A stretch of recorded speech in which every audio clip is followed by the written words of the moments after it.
اعوذ باللہ من الشیطان الرجیم بسم اللہ الرحمن الرحیم الصلاة والسلام علیک یا رسول اللہ وعلی آلک واصحابک یا حبیب اللہ۔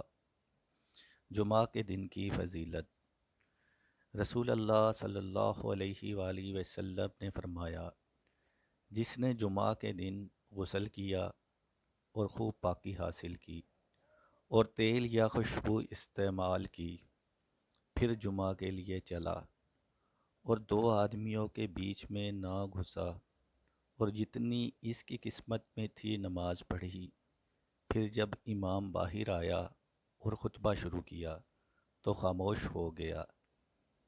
اس جمعہ سے دوسرے جمعہ تک کے تمام گناہ بخش دیے جائیں گے۔